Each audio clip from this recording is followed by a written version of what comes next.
Asia abo yamamunya adwo emamunya akwaba eba power 97.9 kasafidi so ewo enkan abebese street ena yebutuo ena October bosom ne de toso aduasa ewo emfiem pimienu ene dunum Kasiebo ya yensa aka ena numre ene yede som senu nsiabrem Kasiebo ewo Power FM ene TV SYZ so ene etei na mekamo se Kasiebo ya yede ebrem no radio stations and TV stations do one Ghana ha Kasiebo yi wo mu ekremu bi ena yede esomo if you Power 97.9 FM TV SYZ Radio SYZ 93.1 so ena Kasiebo etwa ho e Water Power 94.1 e Global FM ho sharp 106.9 Takurade Nsoma 92.1 Kankwanta Boom FM e Jase kan Jinyame 107.7 e Sampa Nananum 92.5 for Afugoso West End Radio 100.3 Welembele KFM Bokpaza Ingrigi FM e Bole Rich 98.7 Wasimfusu High Radio e Betemoti Radio Dambai when Pon Sampa FM Pusi Gabro FM e Shinyana Sunset e Serioso Nyansapai Ekutem e Shama Gateway on Kwanta South and Apua FM 105.1 ewo ahafu Kenya se sanso ena Nyinwase Radio 89.7 ewo Kitikrachi and watching no Apple 68 ewo Virginia Daisu Radio Italy Adafo Radio Paris France G Live Radio ewo UK OPD Radio ewo UK Wamina ekutem Lao Sales TV so Kasiebo nam so ema adehye no etiebi edi afaso a eno eni aboabo na so so kama ama Kasiebo yede esomo enei na Kasiebo ya yede ebrem nsem edimu akotire ni bi ene se Owura John Dramani Mahama edi atudwa se wiase nyina wonwa wokotia ewa ensema enya no kra friend fake news no ene de se Ghana edimu akotre pa ewa ebibrem ha aman mu emu komo ewo ho for yebowrama vice president Professor Jena Mopoko Adjeman abo Nimont for abaso ensema waka form ho ewo ha yebebo awuram yakwakwodi komo ede afa ho na wonobu kobrem intakando ena wone Bernard Okoboy edi Kasubo masese ntokwadmu ayeden no na asama onobu kobrem intakando kan say Bernard Okoboy kawanutum na sika no utue ma ne broso mpode ankense se obi o anokra ekasa edefa ho ene senate ede atudwa say commercial banks ne banks ahodo ska kra bia wo Ghana no wo mu ba bia branches ewom se de be ya senate dwumadie ebetumi akoso sika sem totoye nso no wo beye ama akoso emunsem ewo ha SML contract na ekoso no and the office of the special prosecutor ade atudwam say wa yehwehwemu na emu dwirim no anu ose papa wo so no aka so yewie ne ho adwiri no pa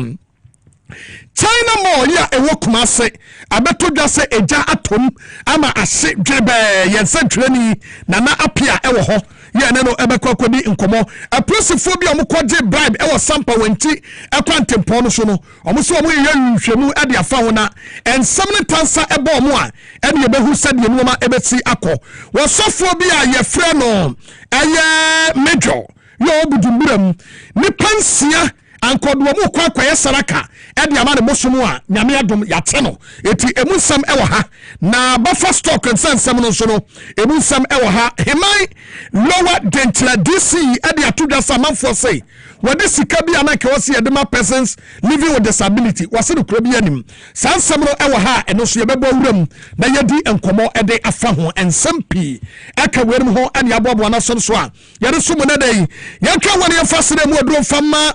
momo mensaka promo amuti enono everywhere you go wamu ekudam Solak Natural Clinic wasu kidney new liver where the bar obebo 3P garlic mixture ekutem Little George Health Shop wasmini Ruta Natural Product malaria fever away Sansuna Let's Talk Educational Consult bebwa ama umesuya papa tumi akoso Spanish garlic mixture ekutem twitwe Ostak Real Estate and sase perfume no ho Power Specialist Eba Hospital papa otu hepatitis mensaka kabini na cash be flow Medimosi Diagnostic Center and FM was a kidney nefa test biano bayano ho NFA haxa mesha and the capsules papa bia aso Kasiebo mu adaroma and the Kasiebo and the esomu ere biri remain the same wokumanga the one for waheba boama benye afei ensam chiremu ini Ghana man penny ya John Dramani Mahama wade ensam edi atudwa akasa edi afa ensamwa amanfo ekuritre ana wo mu eka wabra enya nokre de aburani efre fake news no wakasa edi afa ho na wose ya hwa Ghana ha ani ebebre Mahama no yenyina ye sore brane asore yegina na ye kase wo bi akasem bi enya nokre ana obi atre bibi na sanya nokra enya ne nokra ne nko na wo ka no ena bi enya nemom esai ekutia oman no mpuntuo ekutia national security and afei ekwanya wo man democracy anase kabimami kabi ebetumi akosono ne nyina no yade a ekutia etopani akasa ede afa ho wabra na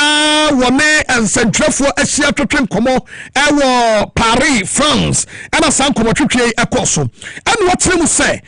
ye kase ebi obi a publish first news a enye sentrefo nko na bom nipa no atikuro mu no so no tikko katrebo kuro wo nipa no bebo ne sinema kasam ne dia ya na wontehe emfa ho se no ma nyina ehu pa enu nti ena mama ya wasori atia se fake news obekwatia no Ghana yedimu akotene owura John Dramani Mahama ekansemsi. Throughout these sessions we've confronted one of the defining challenges of our time, and that is how to defend truth and sustain trust in an era where disinformation, manipulation, and technological disruption threaten the very foundation of our democracies itself. This gathering has reaffirmed the profound truth that information integrity is not merely a media concern. It is a matter of national security, economic stability, and democratic survival. We've heard powerful voices reminding us that access to reliable, verified information is a fundamental human right and a prerequisite for peace, justice, and sustainable development. This conference has not been only about talk. Tangible outcomes have emerged, including the endorsement of the Paris Declaration on Multilateral Action for Information Integrity and Independent Media, reaffirming our collective commitment to free, independent, and pluralistic information ecosystems. It has also endorsed renewed political and financial commitments to replenish the International Fund for Public Interest Media, targeting €130 million between 2026 and 2028 to support independent journalism worldwide. The establishment of a consultative committee to enhance coordination among states, civil society, and the Forum for Information and Democracy, and also, above all, a shared understanding that the defense of truth must now be a sustained and collective endeavor, transcending national and institutional boundaries. I'm pleased to announce that Ghana has formally decided to assume full membership of the Partnership for Information and Democracy. This decision has been officially communicated through the appropriate diplomatic channels, affirming Ghana's unwavering commitment to the principles of transparency, accountability, and open governance. Our landmark decision sends a clear message to the international community that Ghana remains steadfast in advancing the frontiers of freedom, upholding the rule of law,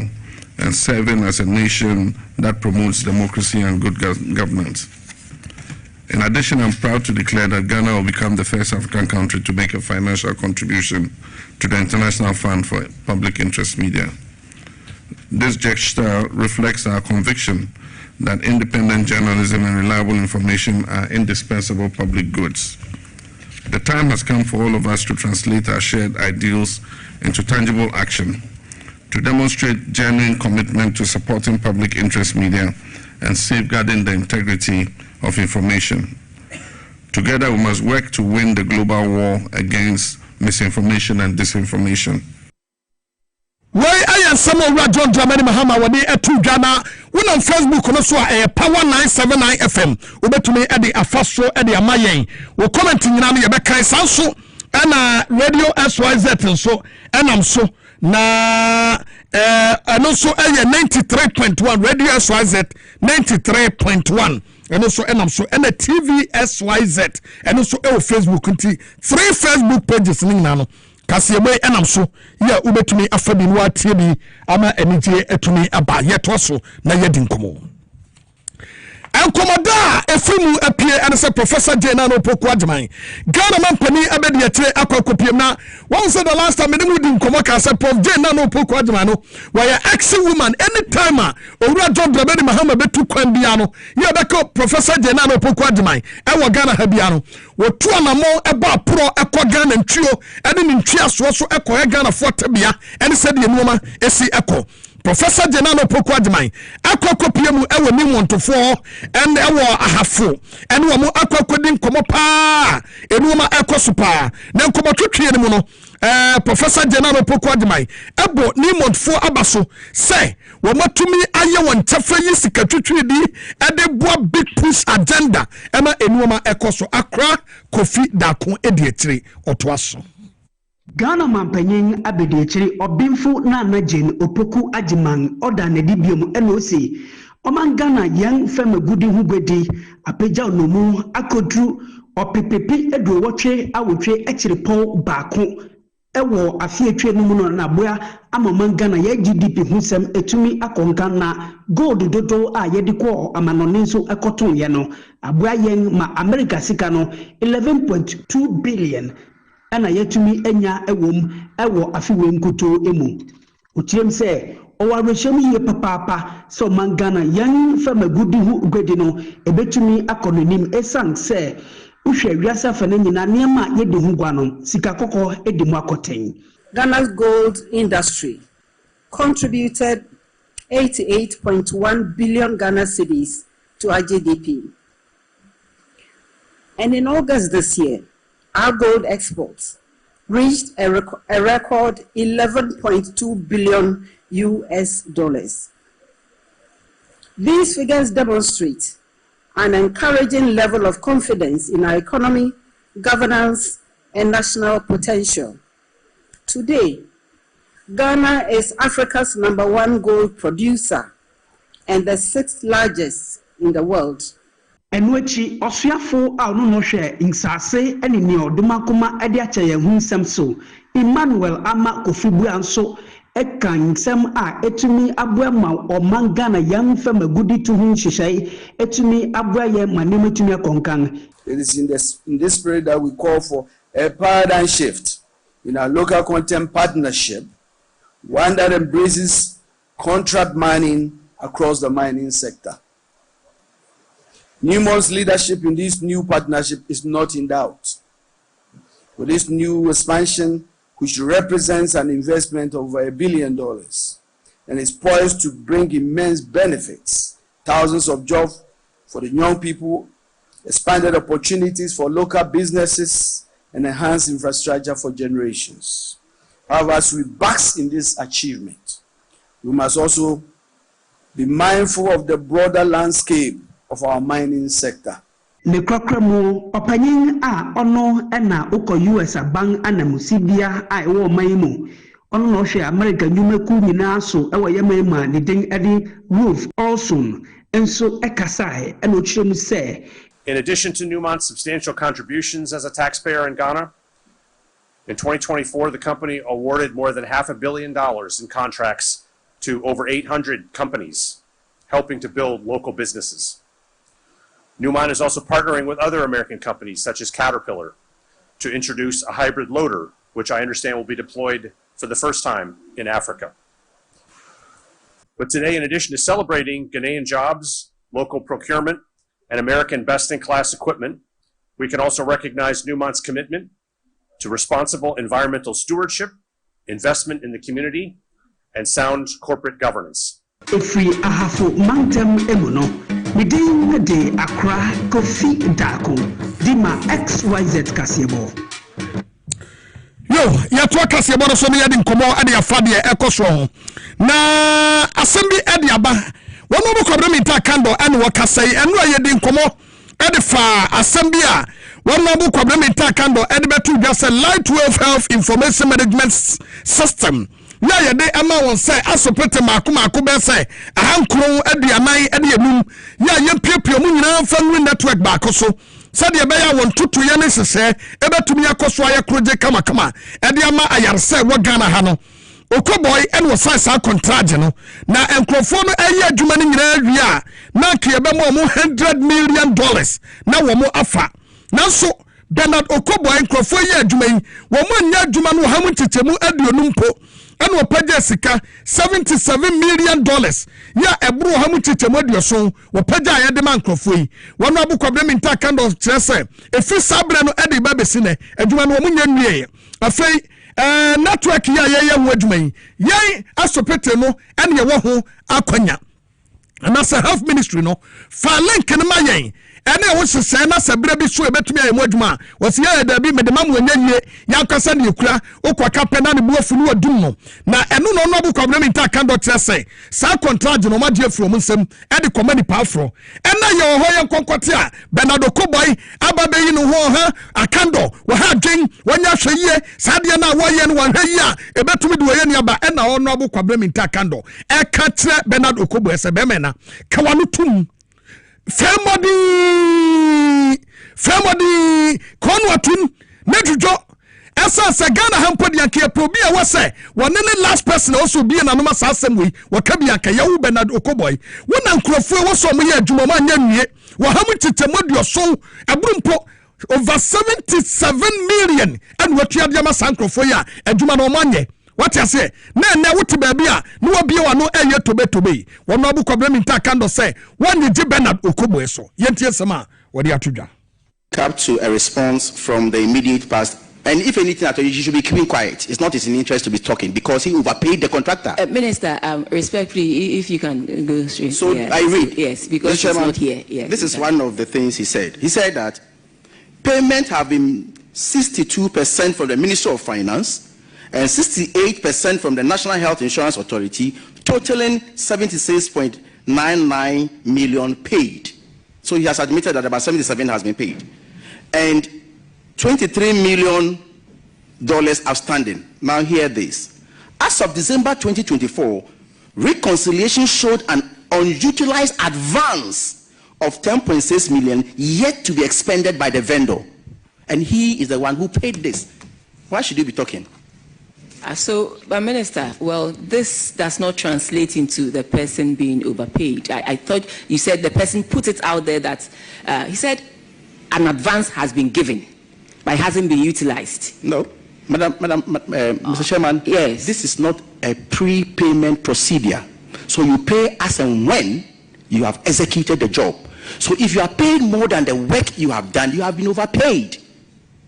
And you said the minister said that. Yes, yes. For me, that is what I want to establish. The former minister said the impression should not be created as though has been overpaid. Yes, Mr. Chairman. So the impression should not be created as though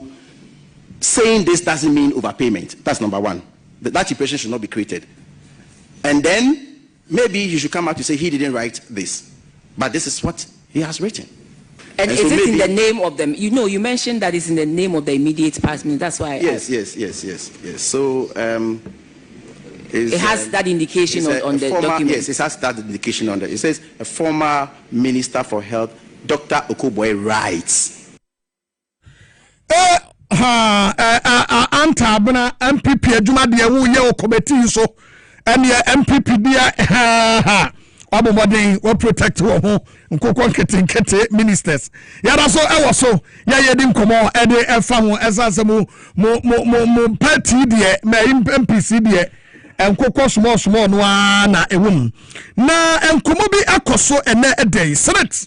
ane centrafo asia ye atwehwe nkomo ade wo mani so ade hunu ne hyehyɛ a wo mudi gu na kwamu nyina no ade to centrafo anim na mo bekan a ansa na eka mre kakra bi a ya ba beto aba no na senate ho ba sampa wo media nimu esa sampanimfo a ya wasafuma afumai ya no mugu senate wei ene senate no nkrofo bi akodi ho ayo madwe se senate japade o nyina no woto ni nyina kaka hotel se wo mu de ya bo ni nyina donkomi ade amabra na champon esa se wonu wasi hotel wakwu yo betumi ya manage hotel won kran ade aka ho eti ya bo ni donkomi fuku ade amabran ama watoto to say no man said you betumi akoso na Senate mpanimfo ya abai foforo yi ya womo Director General Owura Kwasi Afre Baini adano womo ye dwuma so a binya bida ene womo ne sentrefo asiaye atwetwe nkomo no mo de tin sentrefo anim say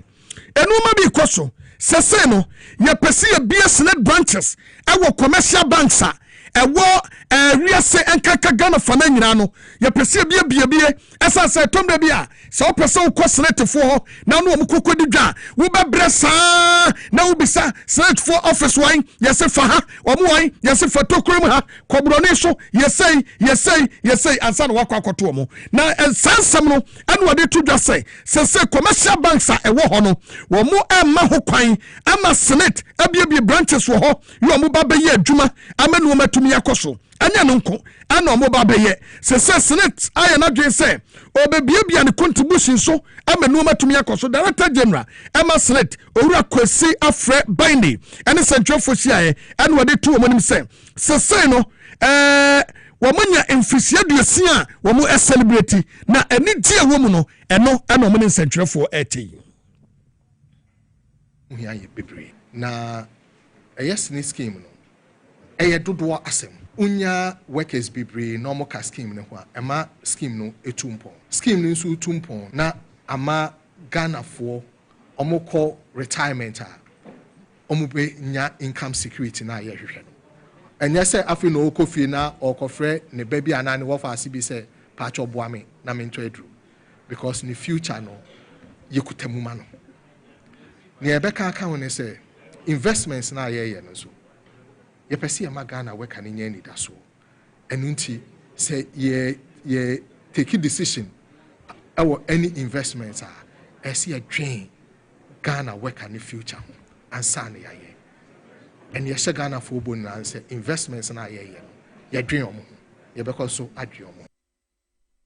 wei ayan sama opani wade to dwa Owura Afre Baini asan eto so biem say sese no womo kacha Ghana fo nyina say Senate japade bia ne ho a wom beton ediama ankronkro bia de to so mienu sika Senate ejeje ede afinyumakuo no sese ompese om tretrem omudru miamia hodo a wonni formal sector sa baya adwuma ni nasefo no ye wankrankro wadwuma no omuso betumi e contribution ni bi dia to na daati bi okompani fie mu a oso atumi nya sika bi ede afi ho a ombetumi dia bo ho bra wa bra omanyine ensi e beton hotel bia nemu ebi wo ho mum a eyese yema other investors ebem no moboa but yen ka say ye koton la pam debi ebia ye renew development ni yesi we ebia new scale say the same no ya the 70 beba obi fa 10 obi fa 5 obi fa 20 ni aye abom ni redeveloping investments no jumedi aye di ne eka ho ene ye boy ya power a power no bema Ghana for bebre hu say some enjoy Senate school na some ko join ebema informal worker na on join here that can say sana me to me join Senate school no ene ma me ko join ya kire obia ekwan bebre am omo befa so no ma join ekuo no wei ayo pani aye friend Kwasi Afre Baini ena yatenenka e dia facilitate adwuma ye ko ene enuoma ekoso ene no central force a wo mu esia eno no na ye bowram ne yakwakwate sankomo e dia fi wo ene Owura Kisi ajaben so ene central for asia atwetwe nkomo na enkomo twetwe ne mu no ena strategic mobilization Ghana Limited SML sadi we yaka ho asem ewo kuro Ghana mu na enabo so me de toso aduasen eno pani kwanchefo di sansemi edi tudwa eno watim se dealer SML ayeye no kwasem emu ehwiram pa yo no ankasa no a wo ye pani no wadwen a wonte ase establishes the following. 1. There was no genuine need for contracting SML for the obligations it purported to perform, and that the contracts were secured for SML through self-serving official patronage, sponsorship, and promotion based on false and unverified claims. 2. The SML contracts were attended by egregious statutory breaches, as mandatory prior approvals were wantonly disregarded by relevant officials who acted with increased and emboldened impunity. 3. There was no established financial management system of monitoring and verification to ensure that the Republic was obtaining the value for the money it was paying to SML, and that the payment channels to SML were set on automatic mode, detached from actual performance, causing financial loss to the public. Why I am some work Kasiebo Jaben what they two get no and was a KPMG for a Shishimubi and for SML deal no. Now conclusion on the buy no one do atrase adwin hudi there be baby oha na one more enya adwin e was sa nhwe mu and also no or trem baby on one enya adwin. Review of the KPMG report firmed up our opening of a full investigation on 3 main grounds. First, the major factual findings in the KPMG report tallied with our preliminary findings. Second, the KPMG report, much like our preliminary investigation, turned up more critical questions than answers, which required further investigation. Third, the KPMG audit's work and outcome differed significantly from the OSP investigation and likely outcome. While KPMG rightly identified the overall objective of its assignment as reviewing the work and activities of SML in relation to the contracts with the state and assessing the propriety of procurement and contracting processes as well as the appropriateness of cost value analysis in the performance of the contracts, the OSP's work in this case is a criminal corruption and corruption-related investigation of not just assessing the propriety and appropriateness of acts and activities in the context of the SML contracts, but also examining the criminal culpability or otherwise of implicated persons, which is wider in scope and outlook than the audit work of KPMG. Then again, while the OSP's preliminary findings accorded with the major actual findings in the KPMG report, the OSP found itself unable to agree with some major conclusions drawn by KPMG, especially in respect of accountability and value for money. Why I am sama owura Kasiebo Jaben wode etudwa na yada so e wo so yedi enkomo mo mo dwan Facebook na nyama ye no betumi adwan e YouTube nso e ho so edem papa ukọ YouTube XYZ broadcasting ubetumi atenu twitwe e wo ho na yetumi abonkomo e wo ho drop down comment na yenredi ma enije yetumi enkoso yeto Kasiebo so ne abonkomo e de afade e ekoso ehu a enada yi ababe todwa se ejabransa bi ato Kumasi China monimu ama sadi esi aseno eni enyam papa na yese twene toa na womo akyere se na womo hu ya no se ejabi ato ho se wom yanum no yemfa fire formra frɛ fire na fire beduro eja no ahye na apia ebutu asantemantemu a woto aso na apia kwa aba mejo so minia yo eba no sei ejai ede na kofa ba ya amana sedwure be sana sesei mo no eda so ye mo ana ba bia duro di adan skeleton sesei de me no ka sei de mo no adan skeleton e wa ha ninna ne se ne ewie ye bo be no miensa ani nya ne ntie se mo a wo China mo wo Santase on be bi ye kra enche ena nanu ya da ya ana omo ebibi anu a omo se omo dwumadi ase na ene se de brichi abono yete ya Master Santase bia no obekọ Christian service plan so na no main road Santase main road no on start right ana more no isi eti omo ya nse ekire no aye warehouse home na wo ha mattress ne nioma ye yini nyina ho no mo tuku eti ho anigya no ehya sisi ya tese etomu eti na ona o store mu a o diga ene ade na bra e ba se komo try o mo best mbetimi aye bibi na nso se de na asia ye no empanifo na wa ha ehwe ma o mu nyina pie na nanti ya ye tete aye ehwe ne se yes time about China for nankasa fra na wo horo omo ka kire obi asem obi amfare obi ampi eti du time bia omo kra no fere eyewitness boy wa ha ka se omo eke operation for so se na one fare se ko omo bu aso omo yi eni omo na se omo yesi eti ma omo ni ke obi asuro yi tu fie kra no omo se say pie free ho o pia no mo say pie free ho eti eno na ma o mu nyina no e ba sa na say obi ahu ye oye ye wo so mo e ka o mo no mu na pie obi a pie free ho na ahia na to free e tire no ana so in horo no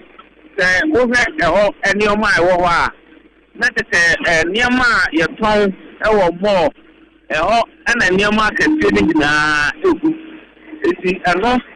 ana ma o mo ehu te dia na ye no anwa ye nyan eti o mo tutu mrika extra fire service extra te kuma se ameka se o fanyo bu ama ye betinya kan se ye fire tenders ai wo kuma se ye fire tenders uko KM ya omu fire tender say uko kwata so omu ni bi yo even regional head office wo brano omu fire tender e wo so armi ni say ye be mi nu ana say be mi ansampo eti ama ba sa na say wo si express they say am no ka say omu the drip machines no omu tankers no rep almost tankers akese no eno na you say almost twin so no e dey ba fire for no edge because fire cars no e wa ni sa ene nsuo na e ba no e yo nsu ketua eti se e ba intimi enum eja no se de me no wo kan eti ni nyina ne se KM mayor enam se de asantemantam so afo onia e hanu KM mayor ana ba be pie mu a no nyamfo ofoli adwuman kinzuba ọdún na babe pie mu a ọhẹ sẹ ọda sẹ ọmọ nfa cars ne nyinaa mmra na ọmọ hwẹ sẹ ọbẹtumi adum gya no sisi a me ne wo kasa no egya ne de anim ha me gyina sesei no ha nyinaa dum na akyire no a yɛ warehouse no hɔ na menya no nteɛ sɛ na mattresses ne ade yɛ gu hɔ no nnua ne ɔma ne ade no nti hɔ afe na asom kɛseɛ wɔ akyire a ɛsɛ ɛhye gidigidi wɔ akyire hɔ eti ese a me no wo kasa yi afi na me wo se fire tenders ni bia sa be ka ho a omo try se omo timi adum akire ho de no ana de to so biem na wo se omo awoda ma omo de excavators no ye drip machines no omo de no so aba because there is any ade na sia ye na also mu ba bi gu na eti se de na kia ka se China mo a ewo Santase de adane tuntra okay ni wo mo fa free ha na pia wo kasa ni mu no metese na wo kasa Ghana fo no ya adwen san kon bebu wo mo matwe no ma na pie e ma wo mo twituo krasi wo mo so se e ma obi amfa hwe wo mo pie sana ye ba ye no omo e ma ye se time ade na yes around say e ba sa na Ghana fo no bi a because of so bi e protect adwuma o ye nti e omo ye say omo e de ni omo no ka omo nso mo ndwetwe bimpi then China fo no ye say e mo bi amfa hwe nti ti anu na am say ma omo ye omo adwen say omo e de tuo no gina ho say kan obi amfa say ni o di wen no wa ana also he ja na say ni esi ato akire ho e ba no wuntimi nyina ho say ko teja omo mo ni save no dia pie no a ye di tu abo enti sa de abuja so no waba ba enti a me nyaa so omo sika de China for sika de o omo jeje no do mutimi sesa gu ade mu e de asika mu but de kai de omo mani na ahye yan nuanom Ghana fo no de bia ne ho praye wa bro mo yo madwe so omo bo China fo no bia mpra obi empra ne de jana se China mo ni nyina bet enipa ba akokora ho anka ye da twedi amponyame ase de ebesi bia no mo nkoso no yatire na de ebesi no mama yaso ate ye fan kam ye tiefo ekena ebe mo bia koso yo na bia yo me da se Ghana fo no empra Ghana fo no mo yo madwen so mkobo a China fo no na wo matwe no ma ne bi apie no China fo no twituo ejina gate wo se omo mprem obi amfa hwe mpie Ghana for no so atumi apie safely na emum China nuoma no ano mo ba embo ho ba ne de nyame adom ne nyina ahye dwerebe ama obi eboawa na wonso wama waboawo sabiwo se wo mutwi ne nyina kura pie eno mu wi akakra 10% ana 2% kura kwa ya anke beboa dan se mama ne nyina ase dwerebe anso ne nyina eka ho a ɛyɛ asɛmsɛbɛ yɛtoa Kasiebo no ɛso ne yɛbɔ wuram ɛwɔ Sampa Bono Regional Police PRO Chief Inspector Thomas Akila ɛde atudwa ɛsɛ Regional Police Command no ɛyɛ nhwehwɛmu bi ɛde fa apolisifoɔ bi anansɛn Sampa ɛkɔ wɔnti ɛkwan no so camera ɛte wɔn sɛ wɔn ɛgyina so na wɔn ɛsrɛsrɛ sika ana wɔn ɛbɔ korɔ no ɛgye sika ana wɔn yɛ corruption bi de obi ɛntumi ho na mmom car no edura you pay before you pass na yɛhwɛ video no ɛne sɛ bi nneɛma esi ɛkɔɔ no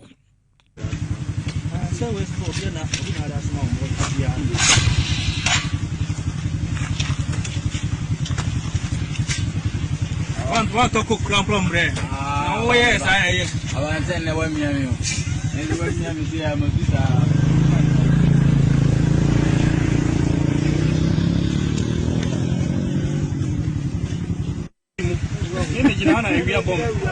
so be soon as my wife. I am a pen and a vegetable house. Why? Yasmo, Yasmam, Yasmo, Yasmam.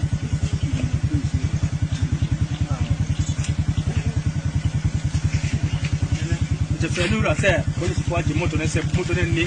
custom paper. Kilometer 70, Mebois. 70, Mebois. Yeah.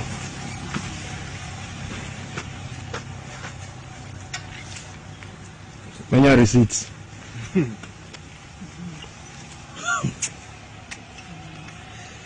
I'm my receipt. Yeah, my receipt.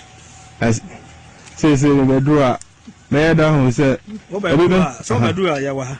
And I'm bound as a woman. So, second team, Beba. Nakato myself, Brabby, or you see TV as black. There be any day fine, and you will call TV as well. Now, Obajinoa. Catch over some more from more normal. Your second, no. And open him. Sir, I'm in your picture. I was stopping here, my cashier. Why? Yeah, yes, I don't know what it is. Yeah, no, yeah, a Cote d'Ivoire. Cote d'Ivoire. Could say me and you could have run this. They say 50 city back. Instead of you giving me the receipt for what you for me to be able to know and tell the people what you are to tell which people. I mean, if suppose I come back here, there's going to be another. When you reach a police checkpoint or even a custom checkpoint or immigration checkpoint, then you pay something, then they give you a receipt. When? I'm asking you. Oh, well, when did you pass even the border service? I don't. When did you pass to even Bontuko, their checkpoint, and you pay and they give you a receipt? We are talking about. I'm asking you because they are the people who are even in the room that they have stamp, they have everything. Do you see them? Listen, when I asked you for a receipt, you told me the receipt is in the office. Let me see. When I asked you for a receipt, you said the receipt is in the office. Don't worry. Okay, fine. Onyami hu ya mobo wate. Chese say a prosifo no. Omuduru akurase de de omo chen akurase doctor odi wamra. Ana say omo bo waji 50 ni wama receipt. Waji 50 na wama onsesa. Etu de 100 Ghana kwa no wama change. Na womo HS sankrofo nyina no interdict womo. Yes say womo ahwe nhwehwemu ase a womo ye ede afom ho. Na de ebesi bia no wombe ma Ghana fo aso ate. So modi nsem no de yehu ye no sa na tie anan sanya yebekwa ku se de susa de bode ho no ebefa. We Thomas Akila ene wodi nsemi ede tuja. Mayor release the by a Sampa because of an infirmity, the checkpoints will be police for a section. Say, Omomodi, a chief, Nomodi, in the Bonnie Sampa, on Bebuane at show. Now, when checkpoints back, police for you social media, say, Omone, Mutufubi, AD, Sausobia, not in Toyo Mayan. And then, said it's in your head, you say, Omato to a Dumana Secatra, one of our major offenses and so who can say you don't the ama yitimo omo yinfim and illegal barrier na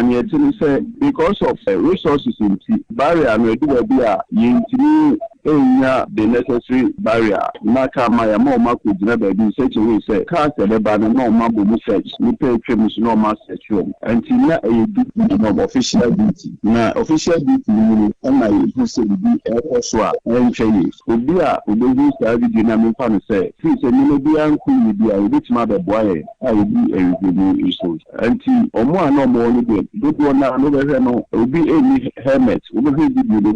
hermit, will be licenses. Now, time so don't say, Oma Kwashum say, oh, Emilia, the modern appearances, yes, I will accident, Emwa, who used to end Shehemet, and to sign your money on a Casache, the meeting Casache, Mobi, it's now, Bako, who were Anya, and they say, a bunch of the scammer, no police in intelligence, Yeduma Yemun, and a sanity, ye Yiska, and no hair offense, Kasiebo. Sia Menoka say, Tampa police, the Jamo, Mamoya, Sarin Criminals, they come no more the report to the Medicatrija. More who will give you no me any answer, until the permanent sana, the interdiction. Police and Remunum, or more no more duty or honor, the best friend, no matter treason, no saving. We have video, no Bakuna, or this kind of man. You know not, and you know, sir, but no more can duty no. And you know, or Muna Bois, whom I have in a quick woman. Sir, case a major offense, our policing. You do ask them now a boa, it's ready. A bill so it's me at 2 Homa, and I said, we pay it's me at the shop. Thank you, sir, or what a chair. Now, Mafa, when you Mama sending me police for Mujina Pounds, we say, or Mama, a human in here. More money I did there, better to a human. Now, Eddie and I say, I bet police a human.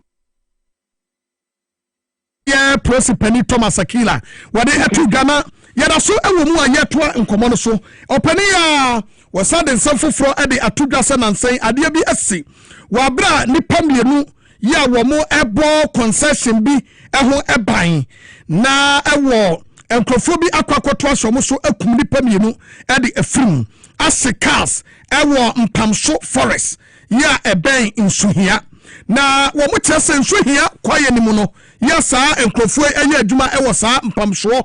forest ni mu no ben doma central abato mpasua so na chief inspector Thomas Akila kyese ana no sankrofo ewo ho a wo mu ayi omadwuma ewo saa concession wo mu yomadwuma timber concession mu yomadwuma wo mu ho mu konko ha wo mu awotwa emia ya nam kwampa so ya fo mu chenso operators no a wo mu ewia na etwa no wo mu krokratuo abo pin krofo yi akwakoto wo mu keka ebe wietire no na nipa mako emienu afrim na wotese wa suspect nipa mako ahamienu eye 200 ye omugusu a wo mo eye ensemu nhwehwemu eno so do de tu dwani God Baku aye feno Ibrahim Isa owo insuhia ewo edoma maimu obedi and the Bayer report says na omo edmom concession the agri concession forest no na man TB omususu say moye illegal timber operators chainsaw operators na omo bo piam no omo be ye mere bia empata omo bi atuo ni sekan ma omo tutu bi kura ma eka omo man TB enu na emienu efrimu nkudi ya sutri yesuma ya Anteno ho omoko na enokre ena omoko fa emu ediko se doma mochri ibisu aye nhwemu na omo ye sa ni amon semi emrani omodinzo report me ba ni nye gambato omo na eko na omo doso omo kika ko be 200 omo na omo ebo piam eba ni se nipa omo doso ono na ebinim kura tu ni kura sekan a omo tutu a omo sa hye omo car private security for no omo car omo de adman omo hye no enti na report me nko ese no omo tutu ba attack na isi de yakoso ewo ho de kwakram yafa we mfanto so na fei yakokode ahome emra na wosofo bi ana yensantwani Alex Donko ayenhwemu de abai na yetrese abrantie bi ene ne mpaboa no wonam Kwame Nkrumah cycle a wusia mpaboa no ewo eye atimota na edin ayeta de frɛ no eye major prophet ene wunyaka major na wayese no wasintrase te sɛde wone abofo twi abunu no na omo kyerese abrantie no nampotam ho edi major na watototo okades ni bi edi ama nipa bese enum ya omo de ya adwuma mpo nipa nsia en watoto motorcycle okada bi edi ama omo so omo nya adwuma na no en wakacha boys ne se wo mo emra na bimo anya sales ne right eto person no wo mu nyina asia ye meeting anadwo wo mo pon a 11 o'clock na wo mu asia na wo mu aya meeting said ye me nuoma ebetumi akoso na wa bra mrantie no eduru hope ena wakata mrantie no say won na sofo nketua mienu osamiensa ena ka ne ho eto mba ebeduru ye pe no kacha mo say mrantie wase obia strip naked na wodi tofi bi so de agumojam no obia yi tofi bi wie ansa na nkobo no kra be sha ase atwetwe a ya twetwe afro be wi atire no yeso atie simrantie so ama wahwe ya na wahwe wo mo no ama bi mo tori mu a wo ho puse tete na brante ba ko hom ana wono de wode kukuduro esori ye dwane ye ekobo aposifo amane de se ya no one yensentwe ni Alex Donko atwetwe nkomo netinu na ebi mu person beko wa wan ko de na obo na e solid ko jina o na ko wura inside no yi port bi bai se ne bosum no na e bosum bi ni wa e de bura ho a e betumi no nti ono do betumi aye asa e free akọ na e de di na odini sa shame no yi tofe se ba ko nji o so nji na obo na so na wa e di na wa je na odi ma e nyina se enta free o wie no na odi server porch ni kata no yi ni wo ye do ba porch ni ma no catch any boys ni so mu yi omu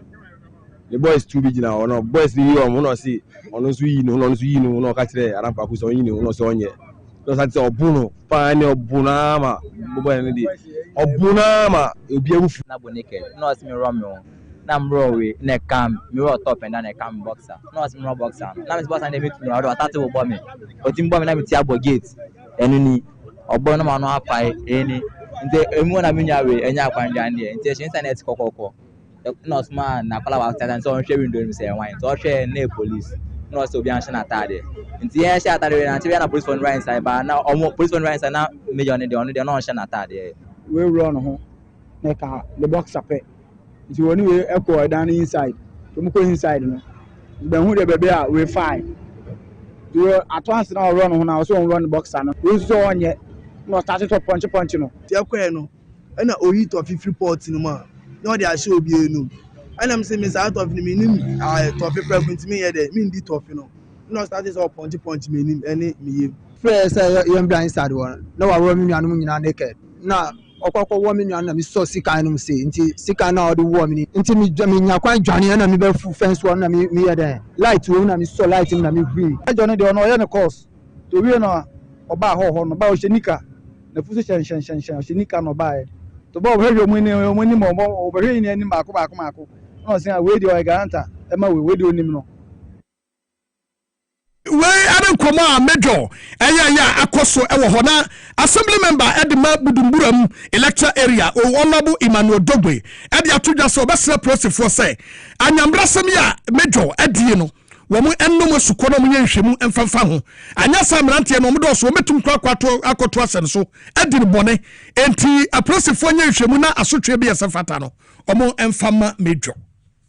min krapo na minya call bi se asemwe na esi ewo min crofo anase youth a omwo budumbram a omotwi moto aden a omo se pastor bi a ye friend major na sorry ewo biakoye ben letter de saint asori ho na ono nkasa eti blue rose nti o invite nkola no be say 6 concerning payment motor payment ni nyama ti de ko ba ni say man no ye pastor no ye occultic pastor o se den mi ani de me manfa meni anko hunti me ntumi engina ha enka se etisa but de nkola ni ka kire mi say omo mama omo born naked but the area mu wan ni se nkola ni edu kakrapo a adenti na obema nkola ni abo naked eden adwempo na otimu a obema nkola no abo naked eden na ewo udem ho a wakofa kukuo a odi tofi ahye nkola ni nanum ame me dwuhu a menti ase but all the same no police for nyam charge nkola na ba ko enya kwan adwane ye and luckily enough no all kon no share police patrol a mo fi kaswa amu na mbeje nkola no se nye police for ne ba ya na ka menim de ebesi Why aye enkoma akoso ewo ho tie besre aposifo se sa medjo no moma emra ene no eni fefefefefefe na sekan no ba kono kire sanka sika no kra no wode wono ene wode nsa so mu ema etwa ne nsam etina ko de wono se wo kunu ana edien ene wode ye no na sofo ade na wo se wodi sabone a enter sentumas umadawroma muma ense no enkoso ales donko ene okofa asemi ede ebaye ye dweso ede asede mu oduro de amasola natural clinic ya wokutemu akasebo yede ebremo na wo se yemfantum nyina manim se yare ya amman kama samso na firi yade ba ko bi wo ha edi ni panya pa eye kidney ene liver yade anu osepa edini pabone ya ekumni papa enu tina so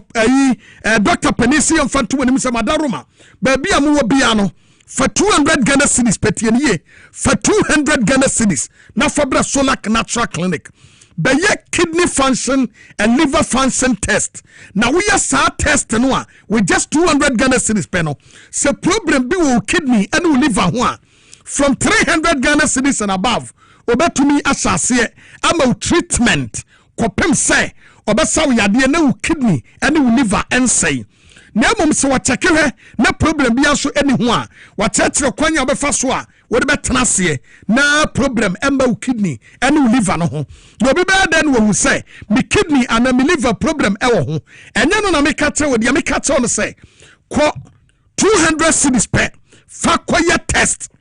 me ya check your kidney no ya tu moja ya be fa fidiem ne ya check your kidney ene liver no se ahodi wo mu ana esaya na anadie na esi esa se kidney no ene liver ni nyina no ewo ni padua ni mu eti problem bi ba ho a enya de obehu by the time obehu no na wo se kokoda dialysis so na edu satam no dia na wakre frɛ asase so na emom nyame ena wotwe nanim da obeba befa wo etina wo wiase a ewo se we take kidney serious and we live seriously eno ena Solak nyame a akana komenti wo so wode sa dibre no ede asi ho sebra na wonsa wo yade ma wonso enije sonko etumi enkoso etimesrew ene ya woteme nkan efiri wotena ye ekono 200 cedis per fa kokko check kidney ene liver obi anim say wo check kidney ana liver ene nam be 1,000 2,000 3,000 and yede ye sa test no enye sika ketwa na yede ye but was this time na ekoso no nyina no wo biem ade am obi a free of charge and I wode emam no etu no se for 200 cedis na so check wie na problem bi wo ho a edro no be sase de am no 300 Ghana cedis kra no obetumi asase asaw yade ama ahoto etumi aba nipa bebre aba be di adanse o ha mo amani twa bie e wo gumbe show so obi wa no da dialysis so nyame adam wo free so because of Solak ne shepa any enu papa wode ema no ne nyina no ebevie opeye wo bia oba me ho ka kire me se ne kidney okokolemu yese onkoda dialysis so enam se ko Solak ene ya no ba fie beda amasese me man ko Solak no ene ahotaba pa emo kokolemu me yese bisa ne se na ede na ato because kidney no ane yese asen no enye no eno mu hu ne biem eno se eye Solak Natural Clinic adaroma ena woman akwaku wiisa eti ba bia wo bia no ko Solak ho na kokogye pomden papa ebetumi aboa wo ama wani etumi agye mesra wo o kokomlemle wo ben Harvard Senior High School no eno eho no wo number wo be frɛ no no agye so eni eba ko pɛ 0553 932631 0553 93 2631 0553 93 2631 wadaruma fre Solak sesia na wone no emmonkomo na wochene tuanamo ya ebetumi aboa wo watrase ache na wonwu mfiri wi asententem we yegyina so ade aboa fonkra to tawni abaye ba enkomo ne bebre aka ye be so ede amamo ye ba isia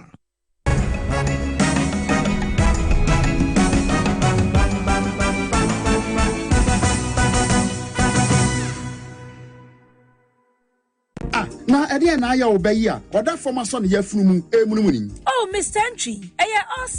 also Yaria Titi be ben fiepi, Nanso, Niamun Yonoda, Semicho, no Hudra Mata, Munoshia, Ebeyan Wama. Meaning say, what to also time for Haxa capsules, any Haxa mixture, Yanumbum Kutia or Sanubia Mano Anum, and can what on da also Drodi, and one Haxa capsules, any Haxa mixture. And come ninchemu. Also, ye kura, a toya funo, any and sunumu, etuma we funo ekikawa, what you want any, also it to me, Emma, we cheko, a bra wedi di every. So how a also there, compare Haxa capsules, any Haxa mixture, nanum bum, now who ever told. Pedudua tua, ko Okanshi Drug Lane, Kumasi Dani Herbal, Takradi AA Mensa, Anafre 020-3822-855. Appear for about Tanya Wama one more friend for any more fra when you fear do me no enkahu. Haxa capsules and in a mixture. Also time for FDA Aji Edredi and Kratui Atom.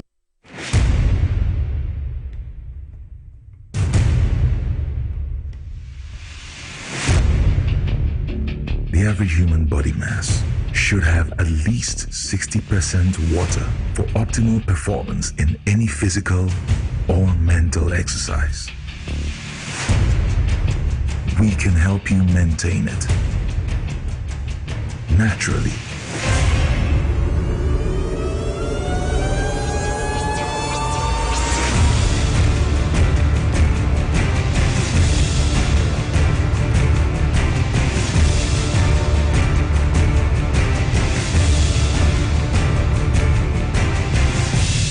X Natural Mineral Water. Simply natural. For bulk purchase, call 0596 273 546 or 0596 273 547. This advert is FDA approved. Na kwa me taxi driver na enkane na misisi so misisi na kame na to na twetwe binya 3p garlic misa no aboa me pa edunu asa miracle bi wadro no sese mafunu kra se di sia twini anka se me humi esi so sese me humi ani esi so obeka se di bibi hye me so bi no na ye normal ni ti mi bi pi na ti no ti pa me sa 3 days ni na edunu anka se de nyankopon di ayi bi ahodi se ma yi bi nya sam ketwa anam se we de me flower card so na me fa hye me nkwa na me de abe pa 3 years ni na asa me gina wa me na mu sisinya hye me kwa me de ameko bi amu so much me dru da ba 6 years ni o tema bi am ya ma di se ne me jana saya na nku me preko ene 4 days ana me koto 3 garlic mixture ni tema me kase nku pe no yam se ene ya me no kase me wa to me a me din wa me mtia hye 3p garlic mixture ubenya bi wo mamu pharmaceutical shops and herbal shops Fred Piwak e wo 02489288824 and 020100002.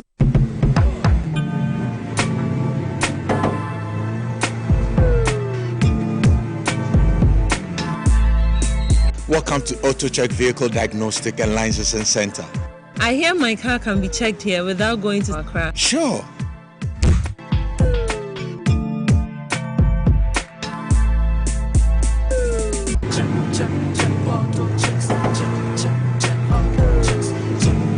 Emission, check.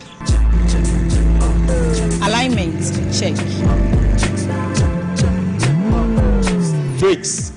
check. Visit AutoChecks at Koforodia Aquadum Road for the roadworthiness of your vehicle, from saloon cars to heavy-duty industrial vehicles. Madam, your car is now ready for the road. Thank you so much. AutoChecks, check. AutoChecks, your safety, our priority. Check, AutoChecks. Missy Menanum, a group bassa, I've been proud to be doing. As for me, I take very good care of my grandkids. Ye dear grow, na yes, sir. A room maybe crana, me bano timide, or maybe gumi so weekend. Hey, remember, I don't think I'm a catcher or say, Yano Medi garlic capsules. Posun, a basis so come. As I stand here, my doctor said my whole system has improved very well. Medi garlic capsules. Yes, Medi garlic capsules. Oh, Medimosis garlic capsules. Boa mamoja di nipadua ni mu efurusani ye na esiesie oba ne barima ma hon awodin. Ubenya edoi bi ato omanyi mu pharmacy store frɛ wo 050-349-4885. Edoi enye mamofra enye ndi mfie dumienu. Apemfo ene emma emanofo. Medimosis. Who how FDA ajijwe di nkratui atum. Hi, I'm pleased to introduce to you Cancer Mixture, a herbal mixture for arthritic pain. Arthritis,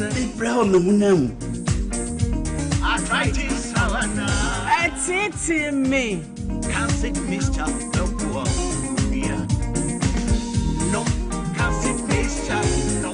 Cancer Mixture. Yeruba Biarana Nudruo, Moria, or arthritis. Cancer mixture, obey your juma when you put it inside. I'm a pencil new grand. And if you do a menu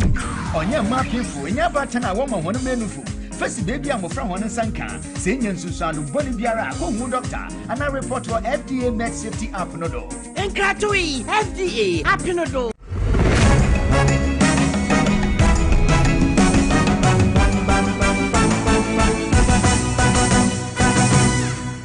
Yarawasimo makwaba na mamfa asem wetew emfa entwam na enra ebaha ene esa the table isu ntimamentim free wo anya se be hadwen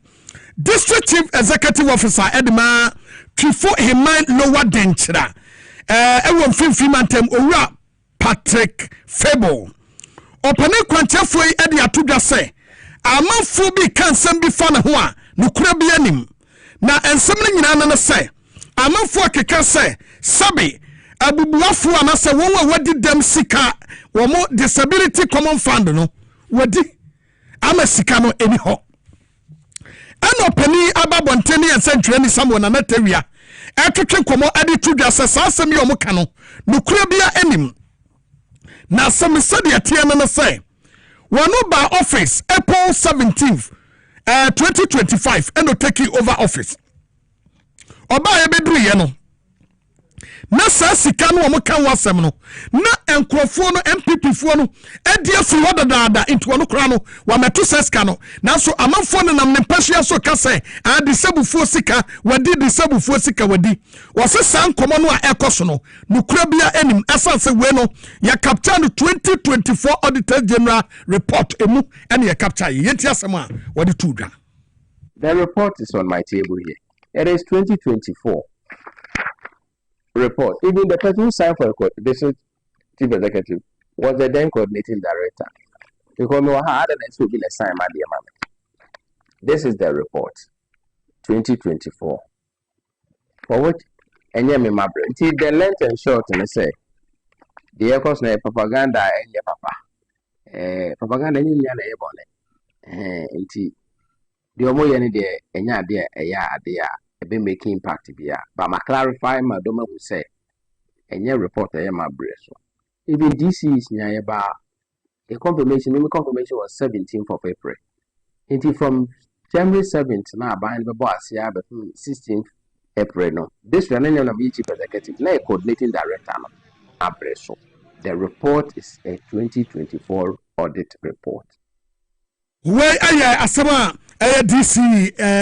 Fable wade atudwa etu ase wasramo mu amukeka sansem ni nyina no muntwam na muntwamu esase wanya bone bia emfamfa woni sika bia de ye ni nyina no abanye twam ya penso ena sa nuoma no ekoso wono baaye no woni disebufu sika ntimu amukasa no mu nyina muntwa so anya sa one day wode wobekọ kogina court mo koyi ho ano a ni nyina no emmoa mo nti mu nyina muntwa sa ensem no eso. Solak Natural Clinic ena gusu a wo fremu wose kidney ni no liver na de enya de obeja ho dawro boda etiya san kantre obiam sa san bra biem wo de no so obefa 200 Ghana cedis pe na wo de aba wo ba obehwe kidney ena liver test no e de ama wo wie ne yade bi wo mu 300 cedis na ekono wo de besa wo yade ekopem se wankasa wopom de no ebe wie peye o kokomlemle wo ben Harvard Senior High School no. The number is 0553 93 26 31 0553 93 26 31.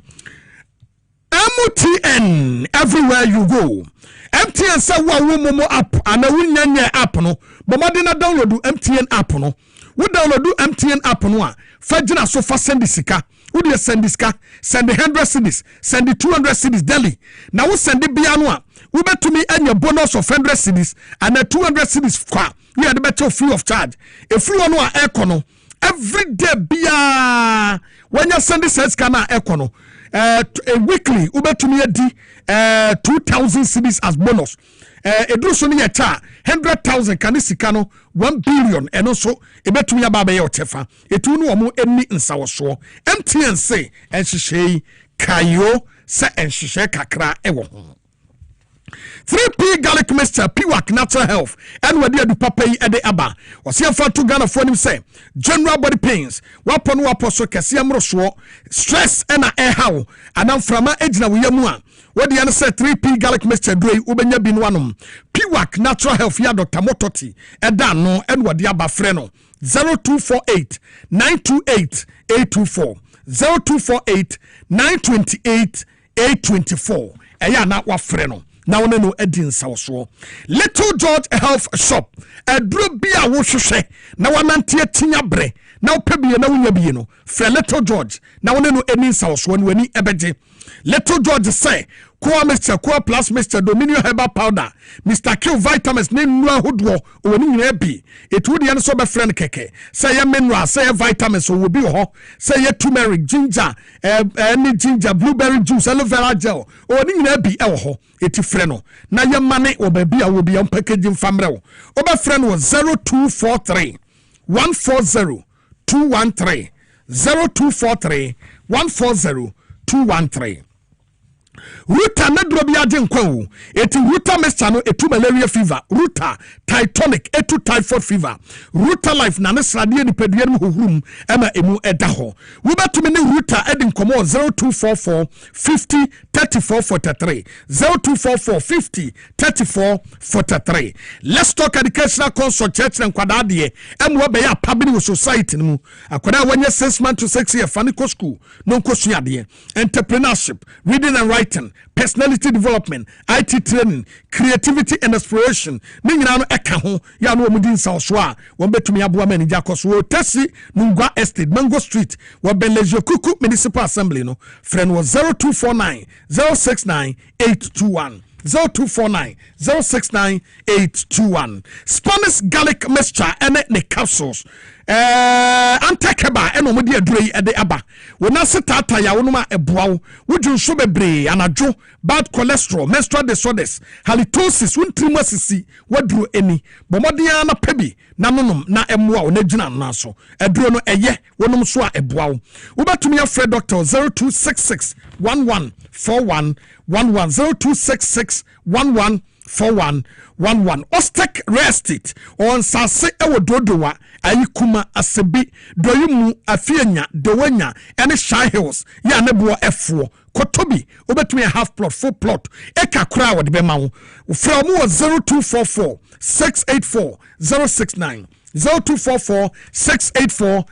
069. Power Specialist Eba Hospital. Mami biti se koshua dua yani. Wasi amfantum ani se jirika jire duro no. Ya memma na enum no. Eda so ho betobi. Ena Heberton mixture. Ye boost man member nyina immune system no. Eno so ewo ho ntibejo de ma wani enye. Wo batumi afre no. Ewo 0244 544442 0244 544442. Mensaka ena yedru so enu omo edin sawoso no mensaka se mfanto Ghana fo nyina nim say dial star 274 hash star 274 hash na wa select number 1 Power FM SYZ Power FM SYZ twadodo bi a ope 1 5 series 2 10 series twadodo bi a wa hoden ebetumi finally na ye kono eye Medmosic Diagnostic Center wasi mfanto nim say wa ye liver and kidney function test wa ye full blood count ewo ho efe cholesterol profile full blood count prostate specific antigen urine analysis blood and urine culture and then the sensitivity digital x-ray dental x-ray ne nyina no ekoso ewo adenta barrier wani police station de division mu the number is 0244 0244 068 447 0244 068 447 Osa temfo aduru ye frem Haxa mixture ene ne capsules. Haxa mixture ene ne capsules no. Ekom de wana uyem ya uya uja una na moja wum. Waduane to uyem na uyem ya uya etomre bia obososo. Osa ene bon kaye no. Eti pe Haxa mixture ene ne capsules na nunu bi na ho ebeto. Wokwana unya bi wanya bi ya frem no be na ginchiremu. Ewo 0240 238 310 0240 238 310. Kasiebo SC Kofida boy ena Francis ena womugina camera nachi ura MCR Peter wo ho ene edom nyina Peter wo ho Ralph wo ho ena omo ho nyina so wo ho iti omo so ka ho ene ye de bae ene green ene produce news yi ema ye de ebrem midi ede okumangra di wanf ohene ba boama benye ye da mu nyina ase ye be sa hia biem yakra mo.